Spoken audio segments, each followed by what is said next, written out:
Philip Edward Alexander, he said, named after three kings, Philip, Edward, and Alexander, is a social and political activist. He says he's a writer, talk show host, founder of the Jericho Project and the Citizens Union of Trinidad and Tobago. And he says, we talk a lot about the non-aligned third force and the fact that they never vote, but that won't change on talk alone. In context, we putting it into context, as we had Mr. Pandey willing to go up in the separate seat, but that's on a UNC ticket. Mr. Alexander is hoping to capitalize on a situation that happened in May 2010 in the Diego Martin West constituency. The COP's groundwork was laid by Rocky Garcia, who polled 8,023 votes, as compared with Dr. Keith Rowley, the incumbent, 8,777 votes. And of course, there was the New National Vision. Zawadi Abubakar, she got 136 votes in that constituency. Ms. Alexander, as we start, I'm going to ask you first, you're going in as an independent, but your history is that you were first seemingly aligned to the PP. Then it appears as if you had switched sides, and then now we're saying that you're independent. Where are you? Are you truly independent, sincerely and honestly independent, going up as an independent? Well, let me first say good morning. I'm in studio with two legends, and good morning to Trinidad and Tobago. Thanks a lot for having me here. As a true out-and-out independent, I have always been. I have always signed my name social and political activist. I have just changed that. For the duration of this election, I will be signing my name as independent candidate for Diego Martin West. Who I give my support to at the time with regards to what they're doing at the time is how every citizen of the Republic of Trinidad and Tobago is supposed to be. I wanted to engage your former guest, Mr. Pandey, when you asked him about the independent movement, and it seemed to catch him off guard. Nothing in our constitution speaks to political parties, with the exception of an amendment to how a parliamentarian could be removed from office, the amendment, the section E that says if he is expelled from a party. But the Constitution of the Republic of Trinidad and Tobago recognizes 41 independent seats in the House. No member of Parliament is referred to as the PNM member or the UNC member or the COP member or ILP member or what have you. 41 independent seats belonging to the electorate of each of those constituencies. And that's the game. That's where we need to get back to. The political party system has ganged up on the Constitution and hijacked it. It's hijacked the intention of representation of the people. And I want to show you an example. And I can only use the People's National Movement as an example here because the UNC is yet to do theirs. But we are witnessing a marginalizing of the democracy in the PNM, where you have a situation where of 25 party groups in Laventille West, Nylon Hippolyte got 22, I believe. And yet Fitzgerald Hines is the candidate by fiat. What happened to Amory Brown in Diego Martin Central, or now legendary twice? What is happening again to Penelope Beckles in Arima shows that the party system does not allow for a free expression of a democracy. And it is the party system that we hope to break. Is that why you unhinged your wagon? Is that what you're saying? You unhinged your wagon because of disillusionment with the internal working of the politics of my wagon was never really hinged to any party. I had joined the Congress of the People. It is the only political party I've ever joined, and I had joined the Congress of the People because it seemed to come closest to us leveling the playing field and giving people the voice. What is the Congress of the People now and what the Congress of the People was in 2006, 2007 is two completely different things. I mean, now it's a party. But what it was then was a movement, and it was a movement designed to engage politically the broadest level of political involvement. And the conversation then automatically went to issues like proportional representation, because every creed and race does not find an equal place in Trinidad and Tobago, and it went to issues like referendum, because you have other agendas that will never make the national discussion as long as the political party, the directorate, and those who control the political parties control the conversation. In case you're just joining us, the voice you're hearing is that of Phillip Edwards Alexander, independent candidate, contesting the Diego Martin West seat, going up against, I will say the bull, I think. Rottweiler. Yes, Mr. Rowley, he's going up against him. And there are a lot of questions in that area that we will continue to raise with Mr. Alexander. Well, because you said you were with the COP, did you campaign with Rocky Garcia when he contested the seat in 2010? I actually supplied the computers to two offices, Nicole Dyer Griffiths in Central and Rocky Garcia in Diego Martin West. I was very involved. I wrote I wrote a program for the leveling of the playing field called RISE that was borrowed and stripped down and used as a campaign slogan. But what RISE was, and I'm just throwing that out there so you understand, is a twinning of communities and linking West Moorings to Laventille West only insofar as you can identify what are the advantages of the children and the people of the two communities and the disadvantages, and see where the disconnect is.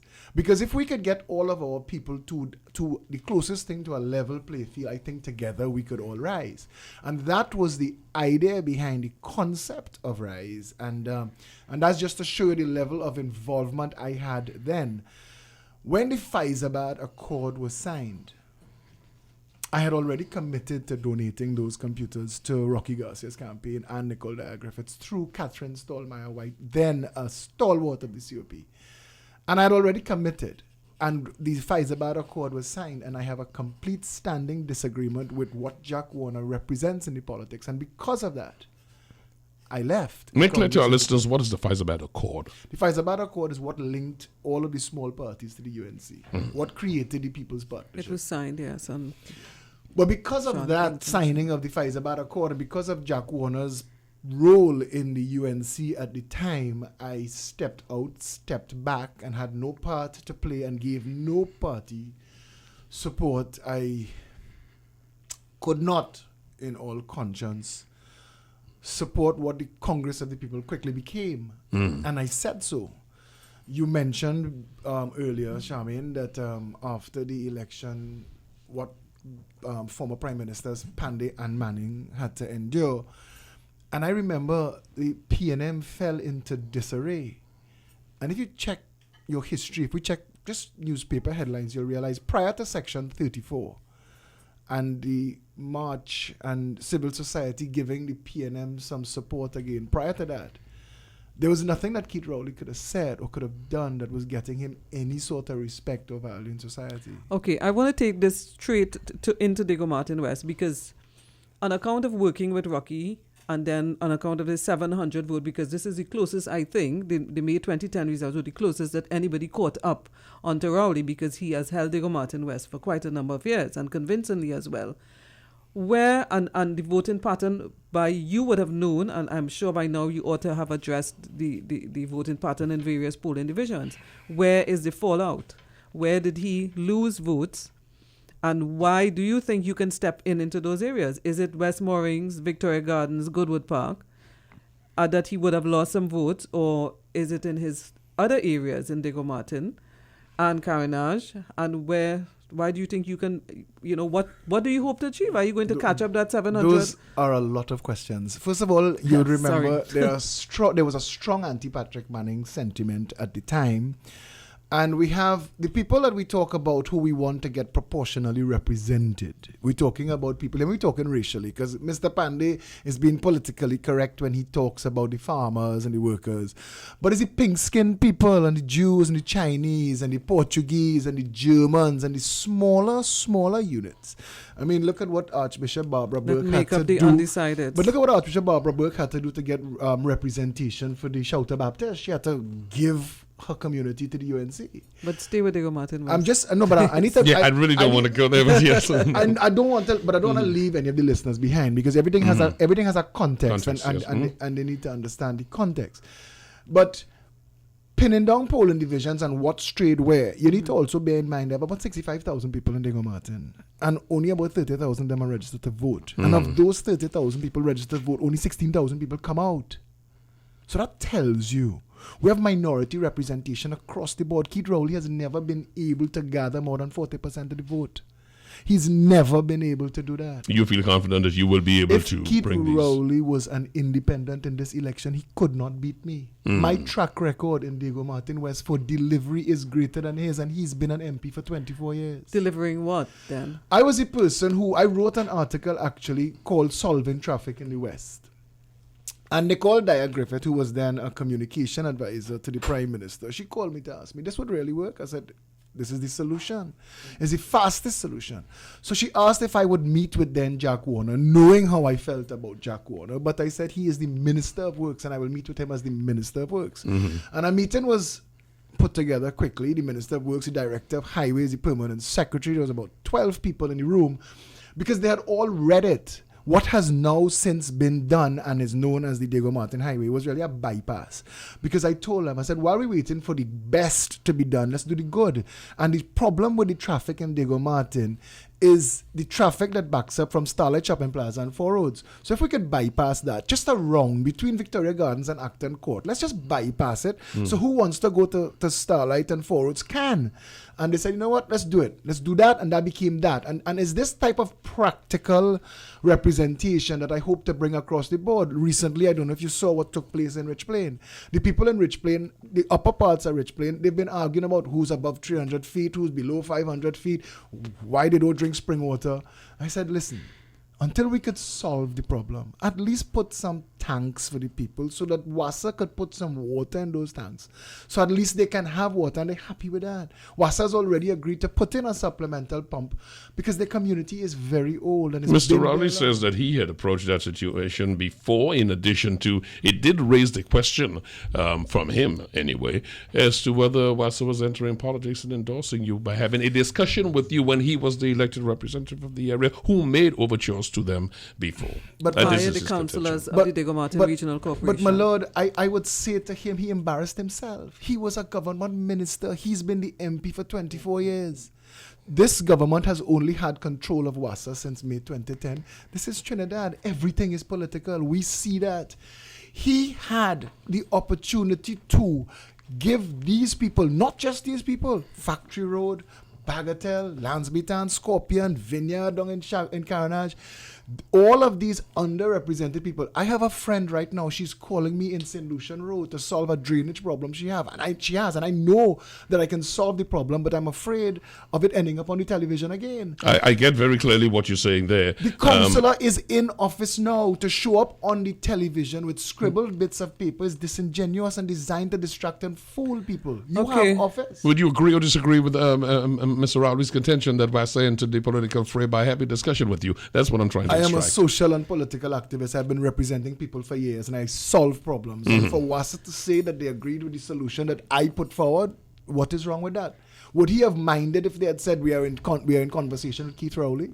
Would he have minded that? And I don't think so. He's politicizing an issue that did not need to be politicized. WASA is a state agency, and they are allowed to engage anybody that could solve a problem.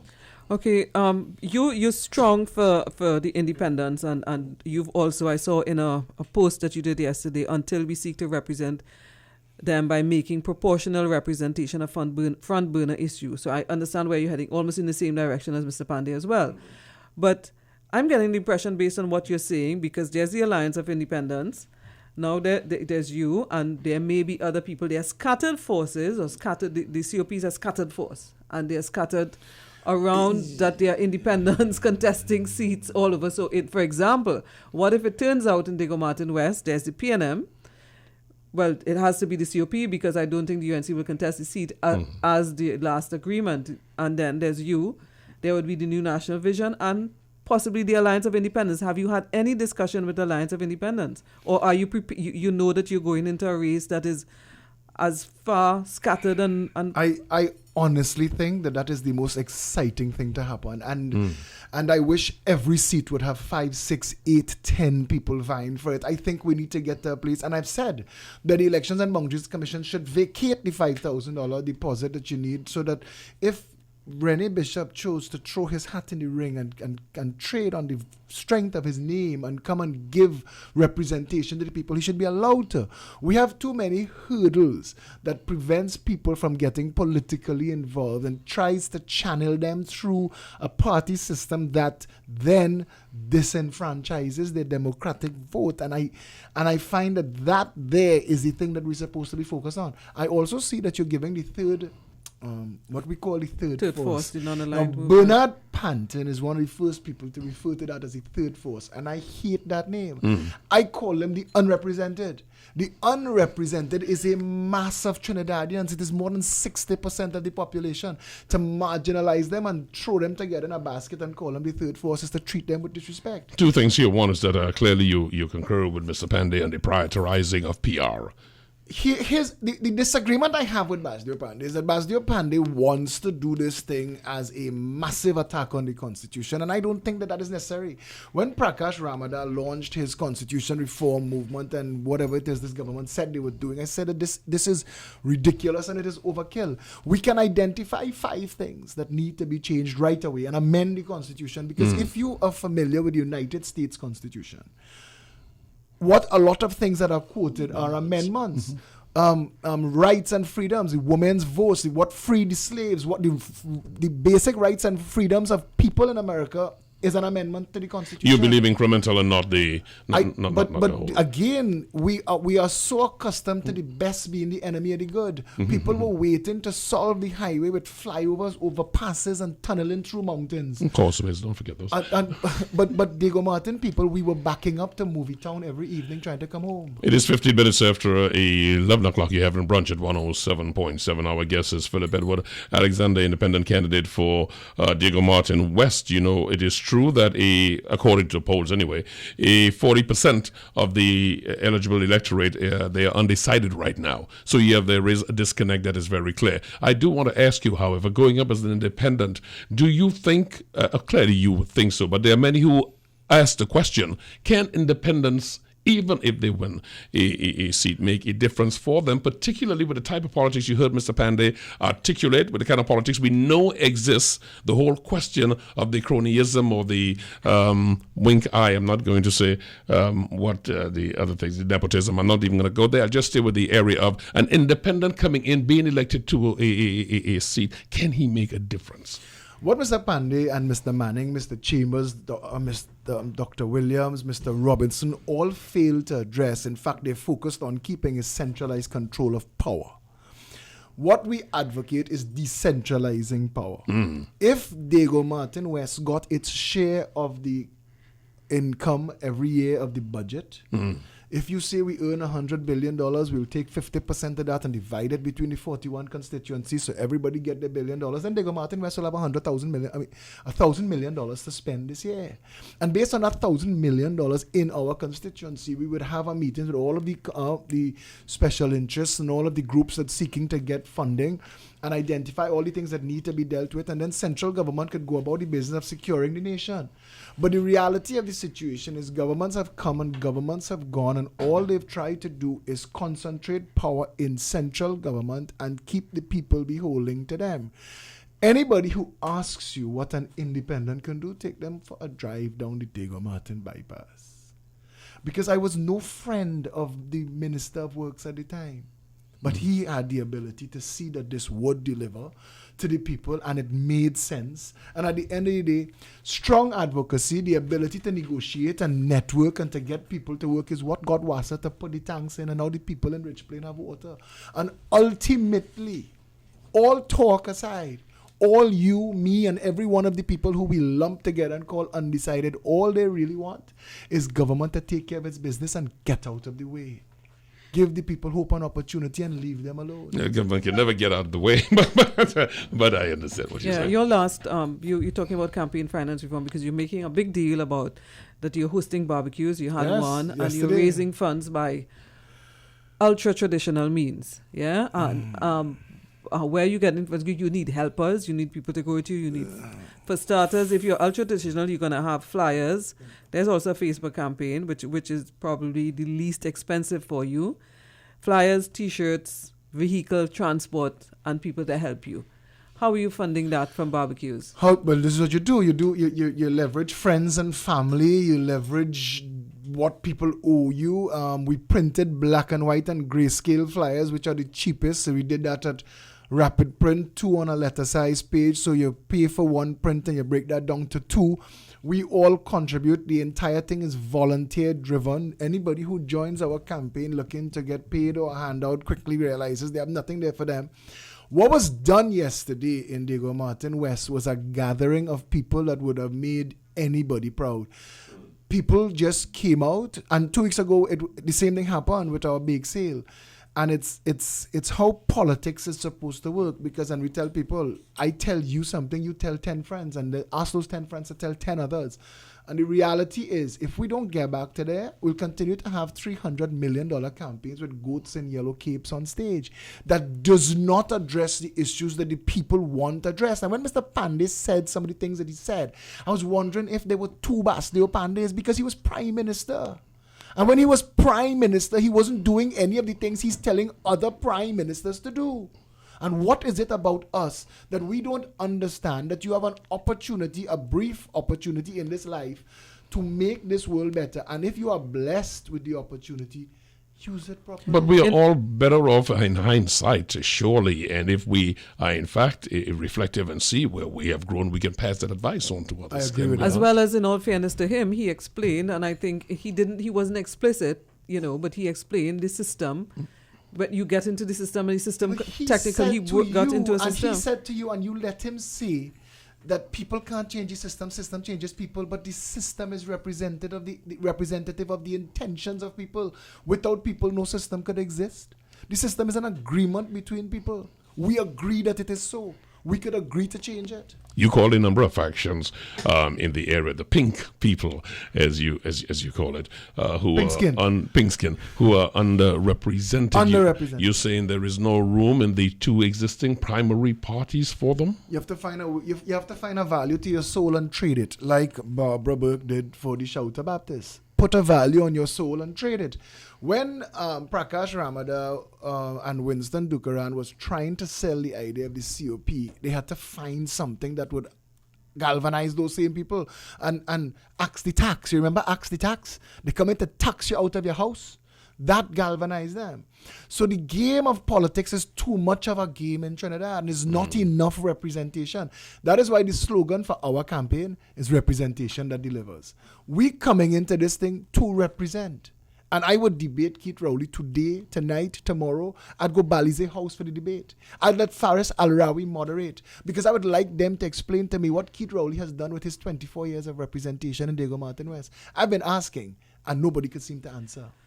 What has been the feedback like for you? Because we discussed that on the phone before you came on the program. And I want you to be as fair as possible and say, well, okay, what has been the response, the warming of people to this idea that an independent candidate is good? It is both inspiring and discouraging. It's inspiring because I go out now, and I got a call before I came here, and there was somebody saying, give them licks, because they heard you announce that I was coming. So they were listening to the show, and people find you and they track you down and they give you support. And it's discouraging because I don't have the money to pack buses full of people and bus them in to make my rallies look like I have 5,000 people. So when I call a rally, who comes are usually people who really want to hear what's going on in Diego Martin West or with the campaign. I've had people Tuesday night we had a rally. The numbers weren't as huge as we wanted it to be, but we got people. And one of the people came out to me and said, I've been reading your writings, I've been hearing you on the radio and on television. I want to come and engage you one-to-one and see how you would function, how you would answer questions, because there's an unevenness in the game where you're an independent. show that you deserve to be playing at this level. So we get asked harder questions. You are asking, let me ask you a very hard one here, one to be categorical about. Listeners and voters who are looking at you as an option will ask the question, and a categorical answer would be appreciated. You are not for the PNM. You are not a mouthpiece for the UNC or the PP. You are independent, and you're going because you see a need there. Is that what our voters need to clearly understand? Very, very clearly. Because you don't climb a mountain the hard face first, and that's what we're doing as independents. We're not going to get to the top of the mountain as independents to then join forces. Unlike Mr. Basdio Pandey, I am very clear that for me to deal or negotiate with any political party at that level, they need to be willing to put proportional representation on the table. If you're not putting proportional representation on the table, I'm not interested in the conversation. If you're not putting recall legislation, because parliamentarians are deathly afraid of this. Speak to recall, because that has been tried in places and has resulted many times in a lot of chaos. I mean, the United States had a situation where they get into a recall situation, then you start recalling it, you realize that you're opening a Pandora box because, again, because of the money and the influence and people selling their message, what it can portend for those with special interest trying to get it done. You don't see any danger in that recall? Recently, when Governor Brown in California, which was then the 13th largest economy in the world, was recalled, we ended up with Arnold Schwarzenegger as the governor of California. Remember that? Yeah. Who can not remember? Right. There are ways and means to put this thing in place. I think you make promises, you offer deliverables, you say I'll do it in this timeline, and I think the public have a right to hold you to that. I think you should get 100 days honeymoon, and if after that 100 days people can see and say and demonstrate that you are not living up to the promises that you've made in the timeline that you said you would be delivering those promises, I think they should have a right to remove you and replace you. Okay, well, our last guest is around the corner, but can I ask you, what do you hope really what? And you keep making references to Mr. Pandey, okay? So he was just here. I'm sorry, I apologize. No. I've not had reason to talk about Mr. Pandey for a long time, but I was listening to his contribution to you. So I was answering some of his statements that he made, but I could gladly just focus everything on Keith Rowley. No. All the time. No. I'm just, allow me to finish. What I'm saying is that in your reference to Mr. Pandey then, you were saying that, in fact, he said, getting back into electoral politics, given the fact that his mantra is constitutional reform, much the same as it's yours. So he has to make that decision in his mind whether he thinks it will make sense getting into electoral politics as it is, you understand, where he can make a difference because he's been there. Right? So you are also for proportional representation. So why are you getting back into this system? What can you hope to achieve? One lone independent voice. But I don't understand that question, because you see, at this point here, Joel D'Souza in San Fernando West, Errol Fabian in St. Joseph, Robert Amar in Port of Spain South, that's going to be announced. They have other independents making themselves known. I know Louis Leasing, the former mayor, had a poll done on his chances to see if he would throw his hat in. I am surprised that Basdio Pandey, in his swan song, doesn't try to change the system by challenging it head on. I have been encouraging Amory Brown and Nylon Hippolyte to step out and run as independents. Penelope Beckles would do a fantastic job, because we only ended up with Lincoln Douglas, Anil Roberts, and Roger Samuel in the parliament because Arima punished the PNM for Penelope Beckles and the Manning. And I feel they're going to punish them again. Penelope Beckles is wildly loved in Arima. In fact, a lot of Trinidad, if Penelope Beckles was the leader of the PNM now, I might even consider that I would give that party a second thought, because of the position that she takes on issues that gives power back to the people. And any person in public life that is willing to address and champion those issues too will get my respect. Ideological kinship with Penelope is what you're saying. Yeah. Ideological kinship with Mr. Brown is what you're saying. Well, you see, when Dr. Amory Brown realized a year and a half ago that he was going to be marginalized, because the word leaked out that there was a list of people on the hit list who were supporters of then Patrick Manning, who were given options to kneel before the new king, Keith Rowley, or be excommunicated.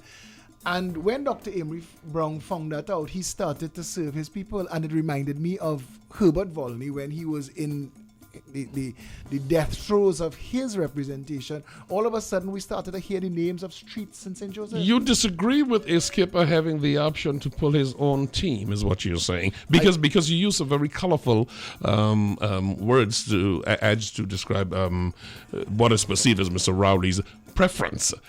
Do you have a problem with that? I disagree with party politics altogether. I think party politics is robbing you, it's robbing me, it's robbing everybody in this room.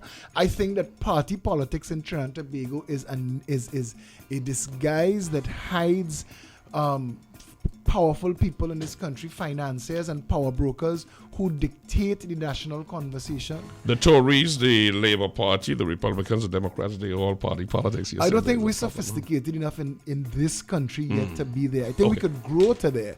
But I think what we've had now is we've have two gangs.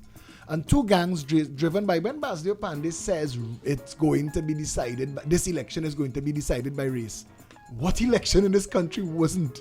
Besides 1986, where everybody ganged up on the So the pink skin has a chance now to be involved in this. The pink skin is the lanyard, is the last half inch in the joke. The pink skinned people, the people who are not part of the two traditional main ethnic groupings, gather together, and you have to add into that pink skin the Chinese, the Asians. I mean, literally everyone who does not traditionally fit into the two ethnocentric based political parties. And outside of that, may I add, I don't like that we're taking this discussion so much into race, because outside, but if we it don't, is a reality. If we don't, when will we? If we don't know, I mean, you have the ability to do this tastefully. No, it's not about being tasteful, but it's reality. Outside of that, the growing margin of undecided has been determined by an enlightened electorate, as we've had since 1986, because every 5 years we've been kicking out a government and putting in a new one. Basil Pandey is advocating for wolves and a sheep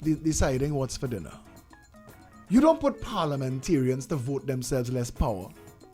You don't. And that's a whole nother that discussion. If four wolves and a sheep have a discussion about what's for dinner, what do you think being eaten? You know what I'd like to see happen? I would like to hear a debate between you and Mr. Rowley. Is any such thing organized? Is there going to be any such thing? He will never. Which incumbent will? No, but he will never. But incumbents never want to get into that. Faris Al-Rawi and myself had a running dialogue through Hema Ramkisoon on her morning brew show, because he would go on Monday and I'd come on Tuesday, and we'd say things and answer each other. But he would never let that happen publicly, because a lot of politicians are afraid of being exposed as human beings with shortcomings, and we all have them. Would I be incorrect in synopsisizing this discussion, Phillip Edward Alexander, independent candidate for Dago-Barton West, to say that we no longer have the Afro, the Indo, but the Afro-Indo and the pink skin parties? I like that you've seized on that.